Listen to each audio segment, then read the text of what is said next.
आज की हमारी कहानी है कि राजा और नौकर में मनहूस कौन है। बहुत पुरानी बात है।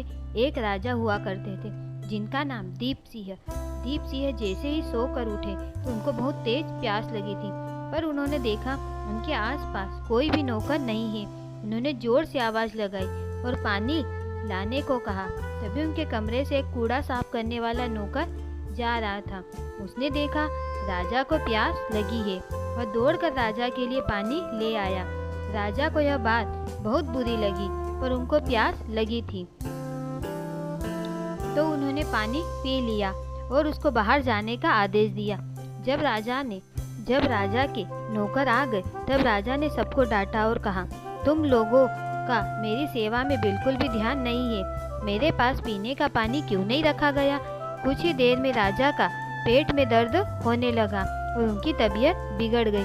राज्य के सबसे बड़े वैद्य को बुलाया गया और राजा का उपचार कराया गया, पर वैद्य को कुछ भी समझ में नहीं आया कि राजा क्यों बीमार हुए हैं और क्यों उनकी तबीयत बिगड़ गई है। वैद्य ने राजा को औषधि खिला दी और यह कहकर चले गए कि आप किसी ज्योतिष को दिखाइए, शायद आपको कोई और समस्या है। राजा के आदेश पर बहुत जल्द ही ज्योतिष को बुलाया गया। ज्योतिष ने आकर राजा से कहा, आप पर किसी मनहूस का साया पड़ गया है, इसलिए आपकी तबीयत बिगड़ गई है। राजा को तुरंत याद आया कि कचरा वाले नौकर ने आज पानी दिया था। राजा ने तुरंत उस कचरे वाले को मृत्यु दंड का आदेश दे दिया। उस राजा के पास एक बहुत बुद्धिमान मंत्री था।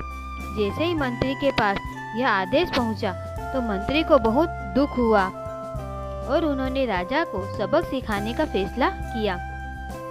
आप बुद्धिमानी की कहानी सुन रहे हैं। मंत्री राजा के पास पहुंचा और कहने लगा, अगर मैं आपको इससे बड़ा मनहूस दिखा दूं तो क्या आप उस नौकर की सजा माफ कर देंगे? राजा ने अकड़ में कहा, हाँ, अगर तुम मुझे उससे बड़ा मनहूस दिखा दोगे तो मैं पक्का उसकी सजा माफ कर दूंगा। मंत्री ने एक बड़ा सा शीशा उठाया और राजा के सामने रख दिया और कहा, देखो महाराज, इसमें सबसे बड़ा मनहूस कौन है?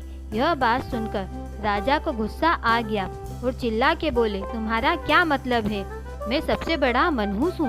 मंत्री विनम्रता से बोला, हाँ महाराज, आप खुद देखिए, आपने उस नौकर के हाथ से पानी पिया और आपकी तबीयत खराब हो गई और उस नौकर ने आपको पानी दिया और उसके सामने उसकी मौत आ गई। भला आप ही बताइए, तबीयत खराब होना मनुष्यत है या मौत आना? राजा को पल भर में अपनी गलती का एहसास हो गया और उन्होंने उस कैदी को तुरंत रिहा करने का आदेश दिया और अपने बुद्धिमान और साहसी मंत्री की बहुत तारीफ। शिक्षा: किसी भी घटना के हर पहलू को समझने से पहले हमें कोई बड़ा निर्णय नहीं लेना चाहिए।